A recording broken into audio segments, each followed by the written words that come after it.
السلام عليكم ورحمة الله وبركاته. ازيكم يا شباب؟ عاملين ايه الاخبار؟ طبعا انت شايف شوية السبتايتلز اللي ظاهرة دلوقتي دي كلها معمولة على الافتر افكتس، ونفس الكلام بالنسبة للصورة اللي بتطلع قدامك دلوقتي، وبعدها هتطلع صورة تانية بنفس الشكل وبنفس الحركة وبنفس كل حاجة. فهل معقول ان انا عشان اضيف الكلام ده كله على البريمير عملت اكسبورت للكومبوزيشن بتاع الافتر افكتس كذا مرة بالتغييرات اللي انا عايزها وبعد كده ضفتها في الافتر افكتس؟ طبعا الموضوع ده مهلك جدا ونوعا ما مش منطقي انه يحصل. واحد دلوقتي ذكي بزيادة هيقول لي لا، انت دلوقتي بتستخدم الخاصية الحلوة جدا بتاعت ادوبي ان انت ممكن تاخد الكومبوزيشن من الافتر افكتس وتقوم سحبه على البريمير. هقول لك كلامك زي الفل، بس الموضوع ابسط من كده كمان. انا عايز اقول لك ان السبتايتلز دي انا عملت واحد منها بس على الافتر افكتس، وبطريقه ما حطيته على البريمير كتمبلت، وجوه البريمير اقدر اعدل بكل بساطه الصور والتكست والالوان واي حاجه انا عايز اعدلها من غير حتى محتاج ان انا افتح الافتر افكتس تاني واقعد اعمل اكسبورت كذا مره والكلام ده كله. والموضوع باذن الله بسيط جدا، وهو ده اللي هنشرحه في فيديو النهارده. وبالمناسبه المكان اللي انا بصور فيه ده مكان عزيز عليا جدا، ده المكان اللي صورنا فيه الفيديوهين بتوع شرح البانر لو الناس تفتكر. المهم كالعاده بعد ما اديك محاضره ومقدمه طويله عن الحاجه اللي هنشرحها في الفيديو لازم اقول لك بلاش كلام كتير ويلا بينا نبدا. حاليا احنا فاتحين الافتر افكتس، وانا عملت بروجكت سريع كده عشان نشرح عليه. البروجكت عباره عن سوليد ابيض بيعدي الاول، وبعد كده الصوره اللي انا عايزها بتعدي بعده، وفي الاخر في تكست بيطلع في النص بالشكل ده. تمام. فدلوقتي احنا عايزين نحط البروجكت ده او التمبلت ده على البريمير بحيث ان انا اقدر اعدل على اللون بتاع السوليد اللي ورا ده، وفي نفس الوقت اعدل على الصوره زي ما انا عايز. ممكن احط اي صوره انا عايزها، وكمان اقدر اعدل على التكست. الكلام ده كله هنقدر نعمله كمان شويه باذن الله. وقبل ما نبدا الشرح يفضل انك تكون منزل الافتر افكتس والبريمير يكونوا بنفس الاصدار. يعني انا مثلا عندي ده الافتر افكتس 2023 والبريمير كمان بنفس الاصدار اللي هو 2023. دلوقتي عشان نستخدم البروجكت ده كتمبلت على البريمير هنخش على ويندو وهننزل لحد ما نلاقي حاجه اسمها اسينشال جرافيكس. هتضغط عليها هتطلع لك القائمه دي بالمنظر ده.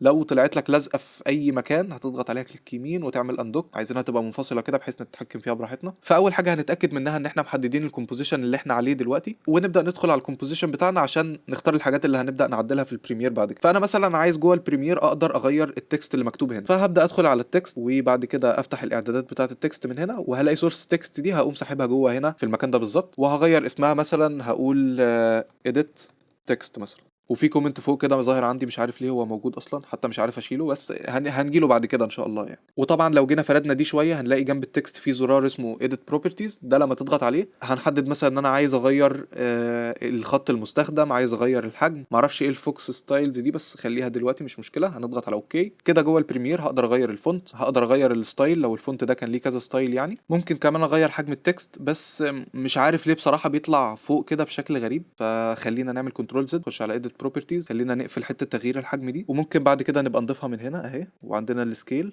ممكن نسحبه كده، وفي البريمير بعد كده نقدر نغير السكيل براحتنا، مش هتبقى مشكله ساعتها. هقول مثلا سكيل، وهفترض مثلا ان انا عايز اعدل لون الشادو، وعايز اعدل مثلا على الاوباسيتي، عايز اعدل على السوفتنس بتاعه الشادو. فهبدا اخش على الافكتس بتاعه التكست، ادي الافكت اللي اسمه دروب شادو اللي انا حاطه، وهقدر اخش على الكلر اسحبه هنا اعدله. عايز اسحب مثلا السوفتنس احطها. وبشكل عام اي سيتنج في اي افكت انت حاطه على اي لاير عندك تقدر تضيفه هنا وتعدل عليه في البريمير بعد كده. بس عشان ما ندخلش في تفاصيل كتير خلينا نشيل الحاجات دي. انا بضغط على ديليت اهو، خلي السكيل زي ما هو تمام. بعد كده هنبدا نخش في الصوره، بس قبل ما نخش في الصوره عايزين نعمل جروب صغير كده نلم فيه الكلام ده كله. فهنضغط على اد فورماتنج ونقول له اد جروب، هنسمي دي التكست، وهبدا اسحب التكست ده جوه والسكيل كمان جوه. ممكن ننزل السكيل تحت التكست، وبعد كده اقفل الجروب دي بحيث ان انا افصل التكست عن الحاجات الباقيه. وطبعا تقدر تضيف من هنا كومنت برضو لو عندك اي تعليق حابب تضيفه. مثلا ده لو انت مثلا عايز ترفع التمبلت ده على موقع مثلا او تبعته لواحد صاحبك وعايز تكتب توضيح مثلا، فممكن تكتب الكلام ده بسهوله جدا. ولكن بالنسبه لي انا هستعمل التمبلت ده هنا على نفس الجهاز، فهمسح الكلام ده. وحاليا مفيش اي كومنت عايز يتضاف. وعامه عشان تمسح اي حاجه بتحددها وتضغط على ديليت في الكيبورد. حلو جدا. بعد كده يا سيدي عايزين نضيف الصوره، فهنحطها هنا كده. دلوقتي اقدر اعدل على الصوره جوه البريمير، وعندك كذا اختيار هنا عشان مثلا لو الصوره اللي انت عايز تضيفها مش بنفس حجم الصوره دي. بالنسبه لي بخليها سكيل تو فيل. واخر حاجه اللون بتاع السوليد اللي بيظهر ورا في الاول هنا كده.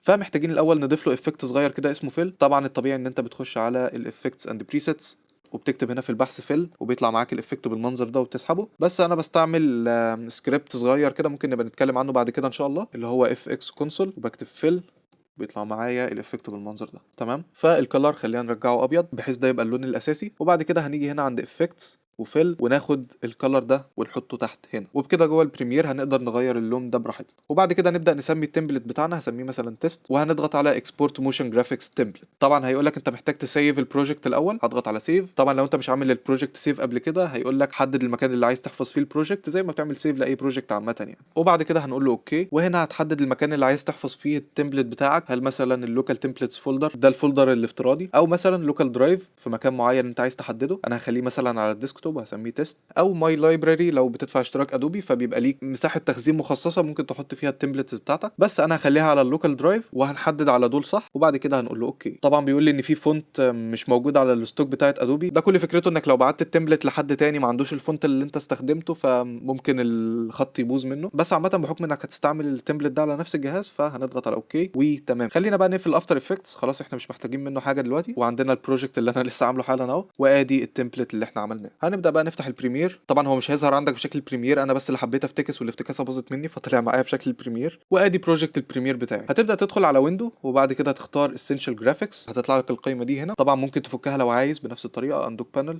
وهتطلع معاك بالمنظر ده، بس انا بخليها هنا. وبعد كده هتضغط على علامه الزائد اللي تحت دي، ونروح للمكان اللي حطينا فيه التمبلت، دبل كليك، وغالبا مش هيظهر معاك هنا. خلينا كده نخفي دول، من الواضح انه فعلا مش هيظهر، فهنحتاج نجيبه من البحث. تيست انتر اهو طلع معانا بالمنظر ده. هنبدا بقى نسحبه بكل بساطه ونضيفه هنا في البريمير. هو طبعا شكله صغير ومش باين، انا محتاج اعمل زوم. اوكي خلينا نمسحه ونضيفه من تاني عشان الموضوع يبان اكتر. ادي التمبلت نحطه هنا وهيطلع معانا بالمنظر ده. خلينا بقى نشغله